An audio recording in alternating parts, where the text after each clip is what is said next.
Vladimir Putin gosta de aparecer. Vladimir Putin gosta de se apresentar como um líder forte. Vladimir Putin gosta de se apresentar como um líder forte que tem controle absoluto sobre a Rússia. A lista de opositores políticos mortos, presos ou detidos é longa. Recentemente, a fachada de Putin está desmoronando. Minha pergunta é, do que o senhor tem tanto medo, presidente? Putin assumiu o poder em 1999 e o mantém até hoje.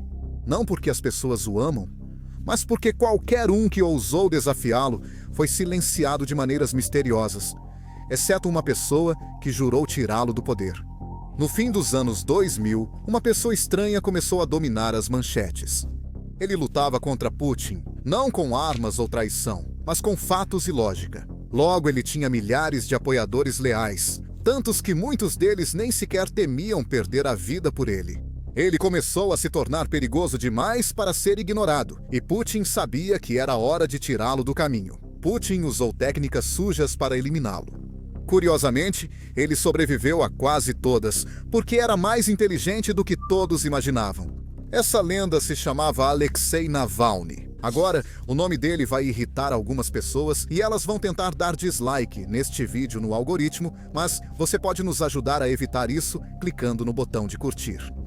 Obrigado. Navalny começou seu ativismo político em 2004 com um movimento contra o desenvolvimento excessivo em Moscou. Depois, gradualmente, mudou o foco para expor a corrupção dentro das empresas estatais. Em 2008, ele se destacou por investigar corrupção na Gazprom e Rosneft, divulgando descobertas detalhadas em seu blog e na mídia. Em 2010, Navalny criou a Rospil, iniciativa anticorrupção de advogados que analisava gastos do governo e contestava irregularidades na justiça. Essa organização preparou o terreno para seu projeto mais ambicioso. Em 2011, ele criou a Fundação Anticorrupção, chamada FBK, lembre-se desse nome, pois ela seria o pior pesadelo de Putin. A FBK virou o principal instrumento para investigar corrupção na elite política russa. Achou uma forma simples e genial de divulgar a mensagem rápido. A FBK produziu denúncias meticulosamente pesquisadas, distribuídas principalmente no YouTube, alcançando dezenas e, eventualmente, centenas de milhões de visualizações. Tudo isso enquanto contornava o controle total do Kremlin sobre a mídia tradicional.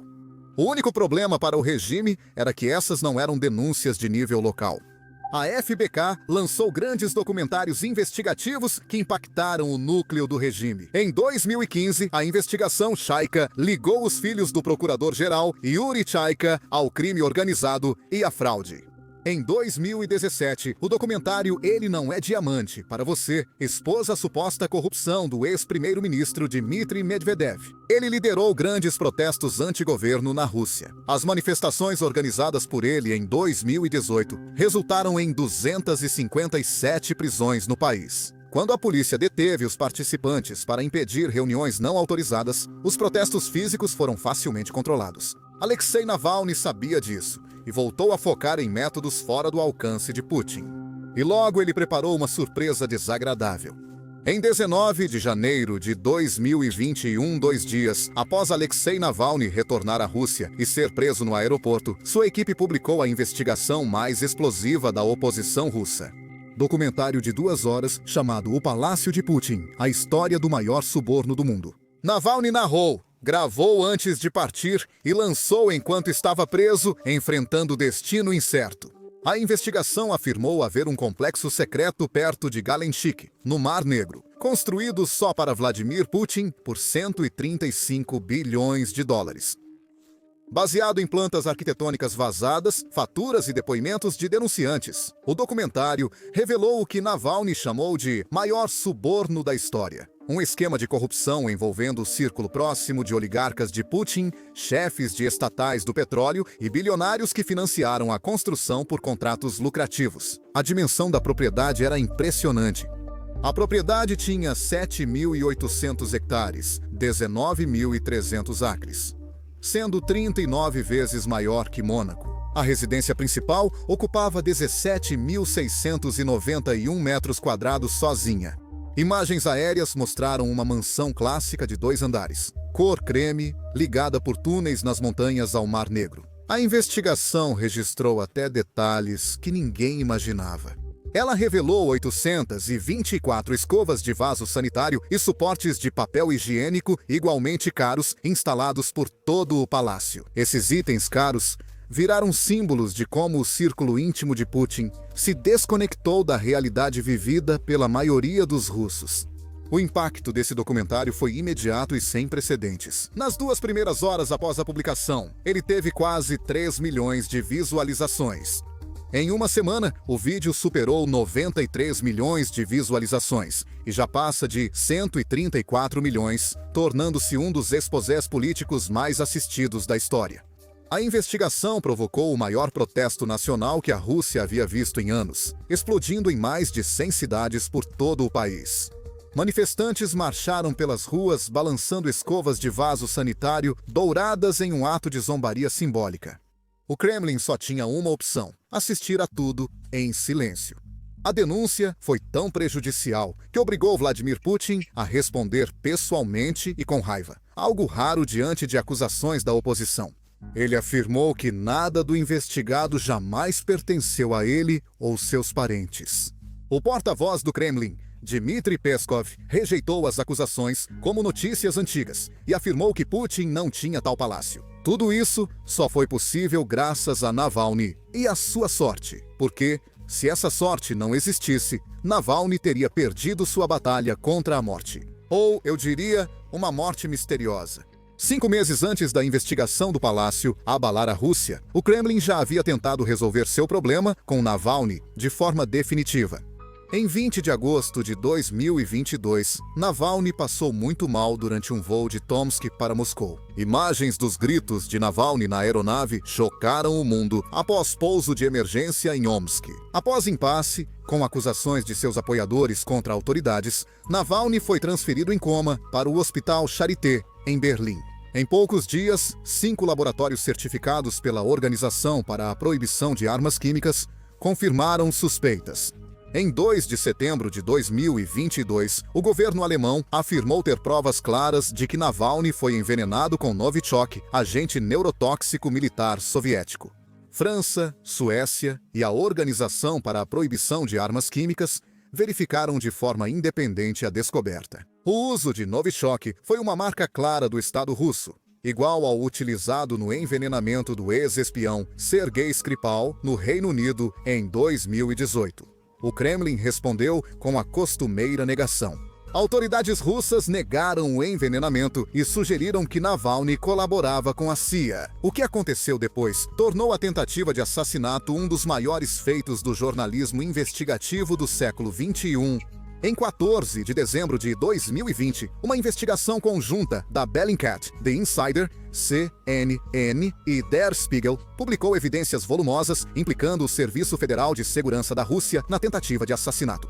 Com dados de voo e telefone do mercado negro russo, investigadores identificaram uma unidade inteira do Serviço Federal de Segurança com cerca de 15 agentes experientes em guerra química, biológica, medicina e operações especiais. Essa equipe clandestina de envenenamento do Instituto de Criminalística do 2017, acompanhando-o em mais de 30 voos. A investigação rastreou 3 agentes específicos, Alexei Alexandrov, Ivan Osipov e Vladimir Paniev, que viajaram para Tomsk, onde Navalny acabou sendo envenenado. Dados de celular o situaram a minutos do hotel de Navalny no momento crucial. A União Europeia concluiu que uma operação tão complexa só seria possível com o consentimento do gabinete executivo presidencial, ou seja, do alto escalão russo. As evidências indicavam tentativas anteriores. Em julho de 2020, durante uma viagem a Kaliningrado, Yulia, esposa de Navalny, ficou subitamente doente e só se recuperou na manhã seguinte. 3 membros daquele esquadrão do Serviço Federal de Segurança haviam reservado voos para Kaliningrado. Quando o casal viajou para lá, e registros telefônicos mostraram que eles falaram várias vezes com o coronel Mekshakov do Serviço Federal de Segurança pouco antes dos voos. E o Serviço Federal de Segurança às vezes usava métodos estranhos para tentar eliminar Navalny. Um deles foi a cueca. Navalny quase sempre estava à frente do Serviço Federal de Segurança, e as provas mais fortes vieram dele mesmo. Em 21 de dezembro de 2020, durante sua recuperação na Alemanha, Navalny telefonou secretamente para o agente do Serviço Federal de Segurança, Konstantin Kuduraevstev. Disfarçando o número de telefone e fingindo ser assessor do chefe do Conselho de Segurança, Navalny pediu informações para um relatório sobre a operação fracassada. A conversa de 49 minutos, gravada com jornalistas do Bellingcat como testemunhas, trouxe revelações chocantes. Navalny perguntou sobre a roupa-alvo e a mais arriscada, e Kuduraevstev respondeu diretamente: a cueca, especificando que o agente nervoso havia sido aplicado na parte interna da área da virilha. No hotel de Navalny em Tomsk, Kuduraevstev disse que sua unidade não esperava o pouso de emergência em Omsk. Ele disse que Navalny sobreviveu por 2 fatores além do controle deles. Pilotos desviaram o voo para pouso de emergência e médicos siberianos aplicaram um antídoto. Quase imediatamente, ele confessou que a unidade havia sido enviada para Omsk para recuperar as roupas de Navalny. Assim, poderiam ser tratadas para eliminar vestígios de Novichok antes de testes independentes. Depois, o Serviço Federal de Segurança rejeitou a gravação como provocação e falsificação, alegando ser impossível sem apoio técnico e organizacional de serviços estrangeiros. A Bellingcat garantiu a presença de representantes na ligação, criando testemunhas além dos registros de áudio e vídeo publicados. A tentativa frustrada de assassinato mostrou que a Rússia tinha armas letais e que desafiar o Kremlin era perigoso. Ainda mais impressionante, Navalny decidiu retornar, mesmo sabendo que o Estado russo tentou matá-lo, sabendo que agentes do Serviço Federal de Segurança o destruíram por anos e que sua sobrevivência foi acidental, não prova de proteção. Em 17 de janeiro de 2021, ele voltou à Rússia de avião. Ele foi preso ao passar pelo controle de passaportes no aeroporto Sheremetyevo, acusado de violar os termos da liberdade condicional de uma condenação por fraude em 2014. Ele sempre disse que o caso tinha motivação política, e o Tribunal Europeu de Direitos Humanos considerou que violava o direito a um julgamento justo. Depois, o sistema judiciário russo o destruiu sistematicamente, transferindo-o entre tribunais e colônias penais. Sua equipe jurídica foi sistematicamente presa, e sua sentença continuamente estendida, com acusações que se tornavam cada vez mais absurdas. Ele recebeu 19 anos de prisão por extremismo e terrorismo, acusações amplamente condenadas internacionalmente como retaliação por suas atividades políticas. Ele ficou entre 283 e 300 dias em solitária, divididos em 27 períodos distintos, instrumentos de degradação psicológica feitos para destruí-lo. Em dezembro de 2023, seus advogados perderam contato com ele por quase 3 semanas. Desapareceu do sistema prisional e só reapareceu na FKUIK-3, conhecida como Colônia Penal Lobo Polar em Karpi. Ela está localizada na região de Yamal-Nenets, a 1.200 milhas de Moscou e 40 milhas ao norte do Círculo Polar Ártico. Em 26 de dezembro de 2023, após sua transferência, Navalny conseguiu postar nas redes sociais: "Eu sou o seu novo Papai Noel. Atualmente moro no Círculo Polar Ártico." Parece engraçado, mas 2 meses depois, em 16 de fevereiro de 2024, o Serviço Penitenciário da Rússia anunciou a morte de Navalny, de 47 anos. Segundo as autoridades prisionais, ele passou mal após uma caminhada e logo perdeu a consciência. Após uma breve caminhada, disse que não se sentia bem e desmaiou sem recuperar a consciência. O Estado posteriormente afirmou que sua morte resultou de causas naturais ou de uma síndrome da morte súbita ligada à arritmia cardíaca. Mas ninguém acreditou nessa história. As circunstâncias da morte levantaram dúvidas imediatamente. No dia 15 de fevereiro de 2024, um dia antes de sua morte ser anunciada, Navalny apareceu por videoconferência em uma audiência no tribunal, fazendo piadas e aparentando estar com boa saúde. Um detento da Lobo Polar observou uma atividade altamente incomum na noite de 15 de fevereiro, incluindo o que parecia ser uma inspeção surpresa na prisão, com os presos trancados em seus alojamentos e revistas sendo realizadas. Na manhã de 16 de fevereiro, o detento disse que os presos souberam da morte de Navalny às 10 horas. Antes do comunicado oficial à imprensa, às 16h19, 14h19 em Moscou, o grupo Gulagunet informou que um relatório oficial apontou que várias câmeras na colônia penal estavam inativas em 16 de fevereiro. Isso foi atribuído à chegada de agentes do Serviço Federal de Segurança em 14 de fevereiro e à desativação dos equipamentos de monitoramento. O Gulagunet documentou hematomas no corpo de Navalny, que os legistas teriam sido orientados a atribuir a lesões pós-morte. Yulia Navalnaya, viúva de Navalny, acusou Vladimir Putin de assassinar seu marido.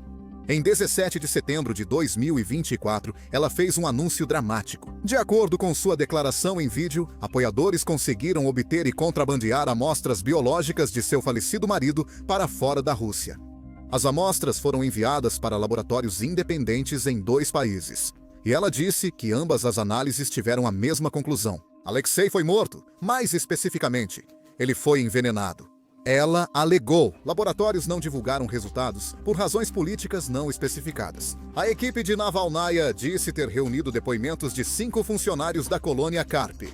Esses relatos contradiziam a versão oficial, descrevendo Navalny, reclamando de dor ardente no peito e abdômen, tosse forte, gemendo e sofrendo convulsões. Horas antes de sua morte, fotos inéditas da cela mostravam suposto vômito e sangue no chão após o falecimento. O Estado russo não ofereceu nenhuma explicação plausível para o motivo de um líder da oposição de 47 anos fisicamente ativo morrer repentinamente, estando aparentemente com boa saúde. A comunidade global ficou incrédula, mas na Rússia a mensagem era clara. Desafie a fortaleza, exponha sua corrupção, recuse a intimidação e o regime buscará eliminá-lo. A morte de Navalny não reduziu a paranoia do Kremlin, mas desencadeou algo ainda mais assustador, independentemente do tempo ou das aparências. Uma campanha nacional de vingança contra quem lembrasse dele ou já tivesse apoiado seu trabalho. Em 16 de fevereiro de 2024, ao se espalhar a notícia da morte de Navalny, ocorreu algo espontâneo na Rússia, que o Kremlin não tolerou. Milhares de pessoas em várias cidades passaram a colocar flores em monumentos às vítimas da repressão política, como a Pedra de Solovetsky, em Moscou. Esses não eram protestos organizados, mas atos silenciosos de luto. Pessoas comuns prestando homenagens a um homem que havia exposto a corrupção que devorava seu país. A resposta do Estado foi imediata e brutal. De acordo com o grupo independente de monitoramento de direitos humanos, Ovdinfo, mais de 400 pessoas foram presas em 36 cidades nos 3 dias após sua morte, na maior onda de prisões políticas desde os protestos de setembro de 2022 contra a mobilização militar. Isso não foi policiamento, foi punição. Os tribunais trabalharam à noite para julgar os enlutados. Só em São Petersburgo, pelo menos 154 pessoas receberam sentenças administrativas de prisão de até 14 dias pelo crime de depositar flores. Casos individuais mostraram a brutalidade. Um homem em Surgut teria sido torturado em uma delegacia por depositar flores, sendo espancado e tendo uma arma apontada para sua cabeça.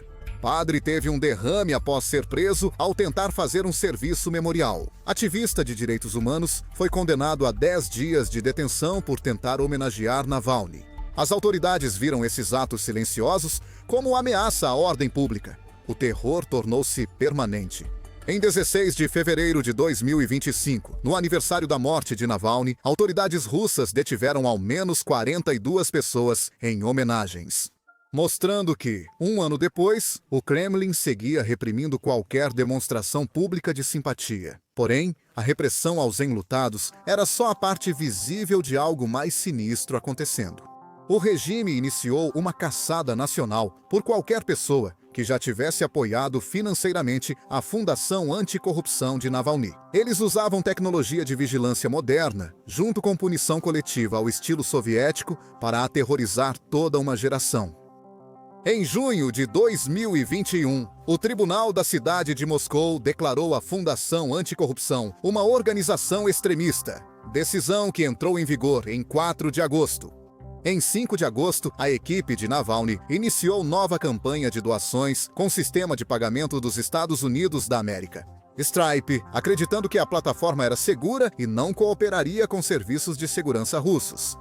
No primeiro dia da campanha, parte do endereço do site da fundação apareceu nos extratos de alguns doadores, revelando uma vulnerabilidade crítica. Ao analisar os extratos bancários, os serviços de segurança identificaram marcadores comuns de transação, principalmente um identificador de comerciante único da Stripe para processar pagamentos.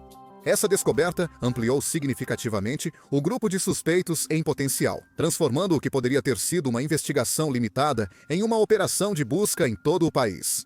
Em outubro de 2025, o veículo investigativo Mediazona acompanhava pelo menos 114 processos criminais por financiamento ao extremismo, com base em doações anteriores para a fundação. Compilado de registros judiciais, comunicados de órgãos de segurança e dados dos próprios réus. Os alvos não eram ativistas políticos, mas pessoas comuns como professores, programadores, folcloristas e cidadãos que doaram pequenas quantias acreditando apoiar um trabalho legítimo contra a corrupção.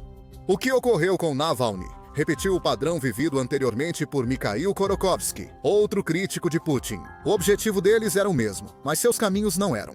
Em 1989, Khodorkovsky fundou o banco Minitep, que se tornou um dos primeiros bancos privados na Rússia pós-soviética.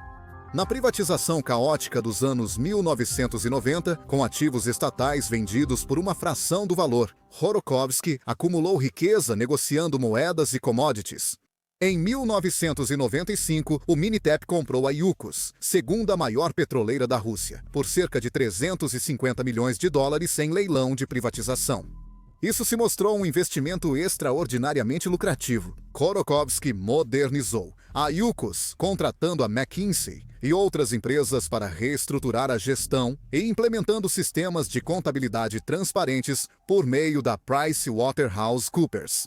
Junto com a alta do petróleo, essas reformas tornaram a Yukos muito lucrativa, produzindo quase 2 milhões de barris por dia.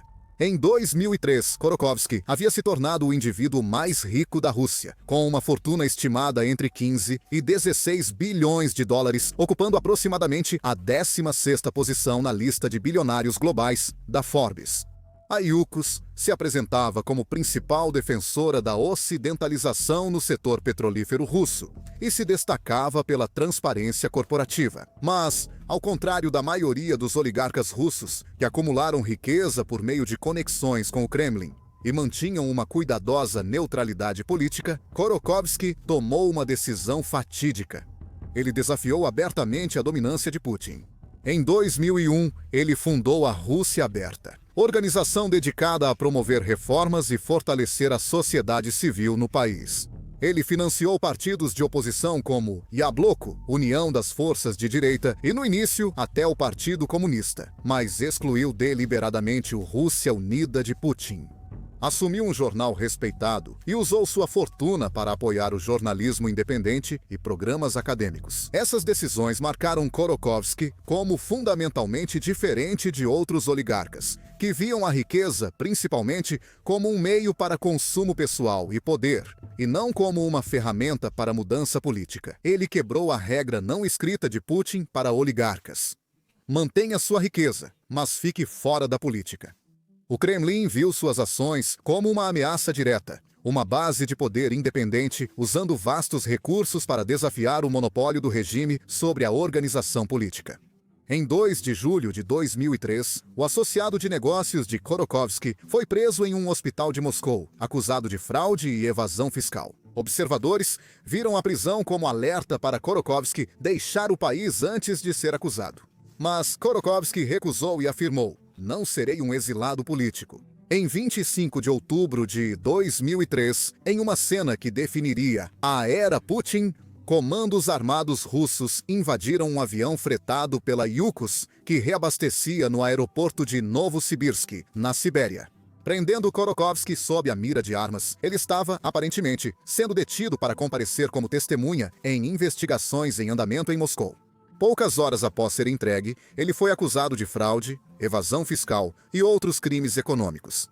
O momento se mostrou politicamente significativo, antecedendo as eleições parlamentares de dezembro de 2003 e as eleições presidenciais de março de 2004 na Rússia, eliminando efetivamente Khodorkovsky de qualquer envolvimento político ativo. O primeiro julgamento, Entre 2004 e 2005, acusou Khodorkovsky de fraude na suposta compra ilegal de participação na estatal Apatit em 1994.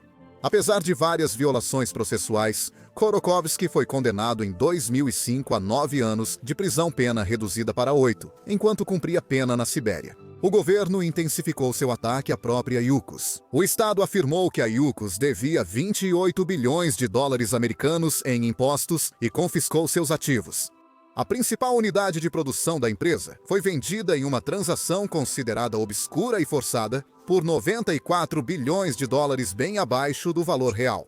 Para uma empresa de fachada russa suspeita, o grupo fantasma foi rapidamente absorvido pela gigante estatal Rosneft.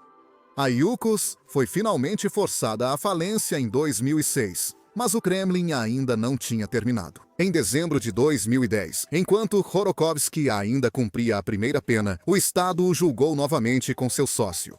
Eles foram acusados de roubar 350 milhões de toneladas de petróleo, praticamente toda a produção da Yukos sob sua gestão. Ao longo de 6 anos, Khodorkovsky foi novamente condenado e sua sentença foi estendida, cumprindo no total 10 anos de prisão. Questionado sobre a sentença, Putin disse na televisão ao vivo que ladrão deve estar na cadeia, comparando Khodorkovsky ao fraudador americano Bernard Madoff. A mensagem à elite russa era clara: ninguém, por mais rico ou poderoso, estava independente de Putin. Em dezembro de 2013, após 10 anos, Putin perdoou Khodorkovsky, alegando doença da mãe como motivo. O momento, poucos meses antes dos Jogos Olímpicos de Inverno de Sochi, sugeria um gesto de relações públicas para agradar o público ocidental. Khodorkovsky recebeu um casaco, um passaporte e foi levado de avião para a Alemanha. Exilado da Rússia, tribunais internacionais validaram suas alegações de perseguição. O Tribunal Europeu de Direitos Humanos decidiu que as autoridades russas violaram seus direitos humanos em vários aspectos. Ex-acionistas da Yuko receberam indenização arbitral de 50 bilhões de dólares americanos em Haia. O tribunal concluiu que a Rússia violou o Tratado da Carta da Energia e manipulou seu sistema jurídico para destruir a Yukos. A Rússia não pagou essa indenização. Os destinos de Navalny e Khodorkovsky não são tragédias isoladas, mas parte de uma política de Estado sistemática de 20 anos de intimidação, assassinato e mortes misteriosas, mirando em quem represente ameaça real ao poder do regime. Desde que Putin chegou ao poder, ao menos 10 críticos proeminentes morreram em assassinatos ou situações suspeitas, mostrando um padrão de envenenamentos, tiroteios, quedas de janelas e aviões, aponta o relatório. Evolução de operações secretas por agentes desonestos para assassinatos sancionados pelo Estado, celebrados com impunidade pública.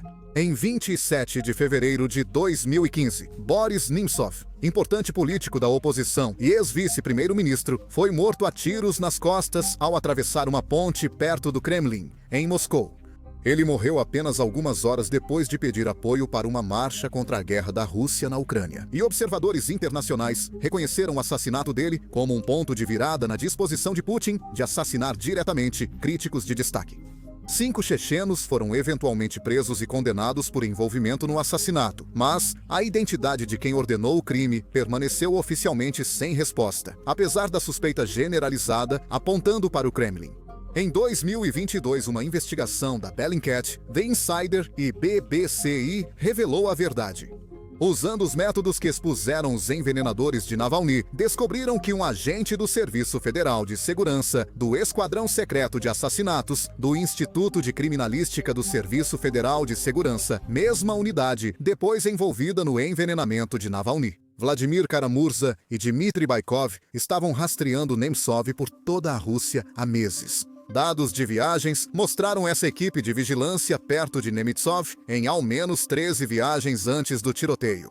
Anna Politkovskaya foi outro caso assustador. A jornalista investigativa de 48 anos do Novaya Gazeta cobriu por 7 anos a Segunda Guerra da Chechênia e ficou conhecida por documentar abusos de direitos humanos das forças militares russas. Seus relatos atraíram repetidamente a ira das autoridades russas, e ela enfrentou ameaças de detenção, exílio forçado e envenenamento. Durante sua carreira, ela intitulou seu livro de A Rússia de Putin, deixando sua posição inconfundivelmente clara. Em setembro de 2004, ao viajar de avião para cobrir a crise dos reféns em Beslan, ela tomou chá, desmaiou e foi hospitalizada por suspeita de envenenamento.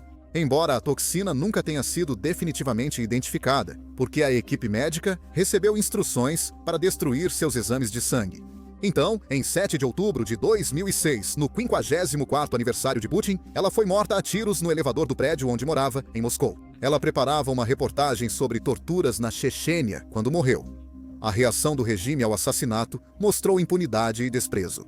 4 homens foram acusados, mas absolvidos após anos de investigações falhas. 5 homens foram condenados em 2014, mas o mandante segue desconhecido. Em novembro de 2023, a história tomou um rumo grotesco. Um dos assassinos condenados, ex-policial sentenciado a 20 anos, recebeu indulto presidencial de Vladimir Putin por assinar contrato para lutar na invasão russa à Ucrânia. O caso de Alexander Litvinenko marcou talvez o assassinato de Estado mais descarado da história moderna. Litvinenko, ex-agente do Serviço Federal de Segurança que desertou para o Reino Unido em 2000, virou crítico do órgão e acusou o Serviço Federal de Segurança de tentar matar Boris Berezovsky. E coautorando um livro que acusava a agência de bombardear prédios residenciais russos em 1999 para justificar a guerra da Chechênia. Em meados de outubro de 2006, Litvinenko adoeceu em Londres após tomar chá, sofrendo de vômitos, dores abdominais e diarreia com sangue. Ele morreu agonizando, 22 dias depois, em 23 de novembro, em seu leito. Ele acusou Vladimir Putin de ordenar seu assassinato até que a verdade surgiu. Uma investigação massiva das autoridades britânicas descobriu que ele havia sido envenenado com polônio-210, um isótopo radioativo raro e incrivelmente letal, que é praticamente impossível de obter fora de um reator nuclear de nível estatal. Ele recebeu veneno em uma xícara de chá durante encontro com 2 russos em um hotel de Londres. O polônio veio de um reator nuclear nos Urais, Rússia, e foi processado por um laboratório do Serviço Federal de Segurança. Esses casos mostram uma estratégia em 2 fases. Primeiro, o assassinato para eliminar a ameaça. A segunda fase, talvez mais impactante psicologicamente, é a celebração pública da impunidade. No início de março de 2025, o grupo independente de direitos humanos Odelpov Zaimodeistiviu S. Demonstrantami Info confirmou pelo menos 1.566 presos políticos atualmente detidos na Rússia. As Nações Unidas estimam que o número real ultrapassa 2.000. O Odelpov Zaimodeistiviu S. Demonstrantami Info monitora mais de 2.930 pessoas atualmente perseguidas por motivos políticos. Ou seja, quase 3.000 russos estão presos ou investigados apenas por suas opiniões políticas ou oposição ao regime. Só em 2024, pelo menos, 15 prisioneiros políticos morreram sob custódia. Lista que nem inclui Alexei Navalny, cuja morte em fevereiro de 2024, na colônia penal do Ártico, teve destaque internacional, mas representou apenas uma morte entre muitas que não receberam atenção global. Putin passou 23 anos se preparando para uma revolução ocidental, mas em 23 de junho de 2023, a ameaça veio de seu aliado Yevgeny Prigozhin, chefe e líder do grupo Wagner. Por 23 anos, Putin se preparou para uma revolução apoiada pelo Ocidente. Mas em 23 de junho de 2023, a ameaça veio de seu próprio homem, Yevgeny Prigozhin, o chefe de Putin e comandante do exército de mercenários do grupo Wagner. Após meses culpando publicamente o ministro da Defesa Shoigu e o chefe do Estado-Maior Gerasimov pela incompetência militar e pelas mortes de seus homens em Bakhmut, Prigozhin postou uma mensagem no Telegram. Somos 25.000 e estamos vindo para resolver as coisas. As forças Wagner capturaram o quartel-general do Distrito Militar do Sul da Rússia em Rostov-do-Don, sem tiros, e avançaram para Moscou em uma marcha pela justiça. Quando aeronaves russas tentaram detê-los, o Wagner derrubou ao menos 13, matando mais de uma dúzia de pilotos, e avançou até menos de 200 quilômetros da capital. Enquanto Putin chamava a rebelião de traição na televisão nacional, após 36 horas, Lukashenko intermediou um acordo em que Prigozhin parou sua marcha em troca de anistia e exílio na Belarus. Em 27 de junho, as acusações foram retiradas, e 2 dias depois, Putin obrigou Prigozhin e 35 comandantes do Wagner a se desculparem no Kremlin e confiscou seus bens. Mas analistas o chamaram de homem morto andando, porque a humilhação pública não poderia ficar sem resposta. 2 meses depois, em 23 de agosto, o jato de Prigozhin explodiu em voo, matando as 10 pessoas a bordo, incluindo toda a liderança do Wagner. A inteligência ocidental considerou assassinato por bomba, mas Putin afirmou que acharam fragmentos de granada e sugeriu que os homens de Prigozhin estavam drogados e explodiram explosivos acidentalmente. O motim foi o maior desafio à autoridade de Putin em 23 anos, destruindo sua imagem de intocável e mostrando que a ameaça vinha de dentro do próprio sistema, não dos liberais ocidentais. Prigozhin sobreviveu à rebelião, mas não às consequências. A explosão, 2 meses depois, deixou clara a punição por desafiar Putin. O homem que aparenta invencibilidade está preso em um sistema baseado no medo, que agora está sendo corroído internamente por esse mesmo medo. A questão não é se Putin teme seu povo, mas por quanto tempo pode evitar que isso se concretize. Vladimir Putin lidera um dos exércitos mais fortes do mundo, mas é muito inseguro nos bastidores. Ele tem 2 equipes de produção independentes, cada uma vigiando a outra, cada uma garantindo que ele permaneça seguro. Na verdade, ele tem pessoas que provam sua comida antes que ele coma. Isso acontece por medo de ser envenenado. O homem que busca controle total vive com medo constante de assassinato, e seu terror ultrapassa os inimigos estrangeiros.